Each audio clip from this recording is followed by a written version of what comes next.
am Jazmin Taylor here with Prize Pause Productions, and I'm here with Omari Hardwick, who is an author, poet, and everything else extraordinaire. Hello, Omari. How are you today? I'm good. How you doing? I'm well. Now, what is your connection to Lawnside, New Jersey? Well, the connection goes through a very dear friend who's like a big sister, Anita Gibson, who is one of the childhood friends of Dr. Sandy Struthers. So I think Dr. Struthers educated her on Lawnside a long time ago, and you know, just in terms of telling Anita what we should know in terms of it being a historical place that sort of found its birth in 1700 and all to 2016, what it's become and everything in between. And then Anita shared that story with me, and you know, and the rest is history in terms of me feeling like I needed to be a part of it, or at least bring attention to a place like this. That's great. So you decided to come out here to show love. Yeah, I mean, it's always showing love, generally speaking, but perhaps more specifically to really deal with the kids and kind of let them know that there's other people that are paying attention to them. You know, I like that a lot. It's really nice. Yeah. So how did you get into writing and poetry and everything else?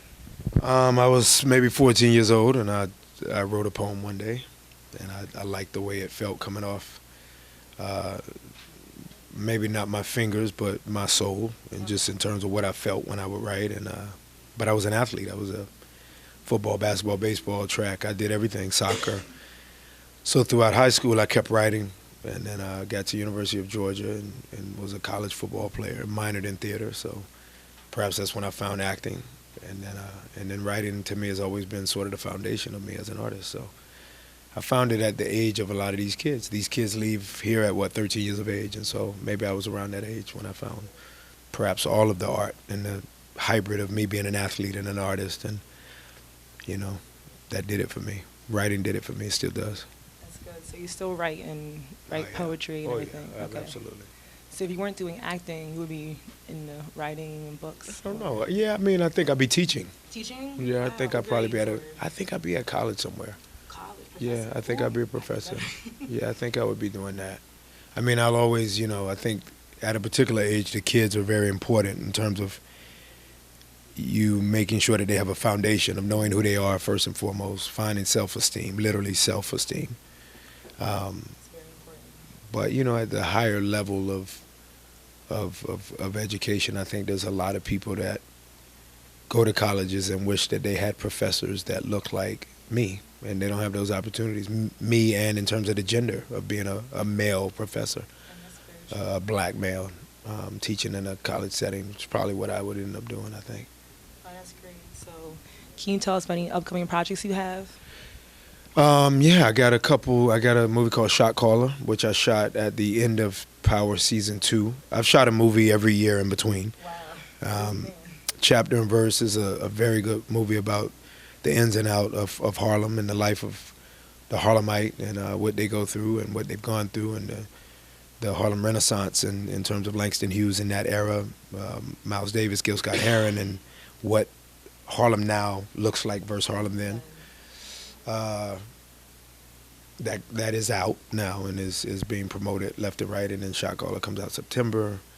I got the rights most recently to tell the Gil Scott-Heron story, which is a dream come true for me, and so that story will be told within the next 2 years. And there's some other things out there. I'll do a movie this summer. I can't figure out which one yet, but there'll be some opportunities, so we'll see. I'm always working.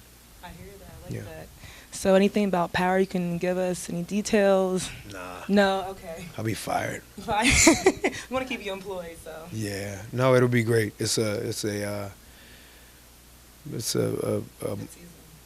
more of a, the stakes are higher. Season 2 showed, it showed the stakes being high when you think about the world's crashing in terms of the cops and the robbers, and the robbers being chased, the bad guys being chased. But this year it all increases. So there's more mayhem, more violence, more love, or perhaps the confusion of what love is, more disloyalty, but also makeup and forgiveness, between Ghost and Tommy, and we got to figure that out. So just more of everything. Season 3 is really good. I like to hear that. Yeah, so it's how really good. similar are you to Ghost, your character in Power? How similar do I see myself as Ghost? I guess Well, first of all, they're very confident. We're both confident. He is way more insecure than me in terms of, obviously, that displaying itself in how narcissistic he is. He likes himself a little bit too much and believes that he can get out of everything. And Omari's not like that. But both very loving to our children. Both are concerned at least enough about appearance. I'm not donning $5,000 to $20,000 suits every day. He is. But, I like to brush my teeth and at least brush my hair. You still look nice today. Thank you. You're welcome. Yeah, so I'm extremely complex, right? I'm an athlete, meets an actor, meets a poet, meets a kid that's from the streets but can go to the White House and have conversations with them. So I'm a lot of people. He's a lot of people like me. Yeah. You heard it here first. Well, I'm Jazmin Taylor at Press Pause Production, and this is Omari Hardwick. Thank you. Thank you. Thank you, guys.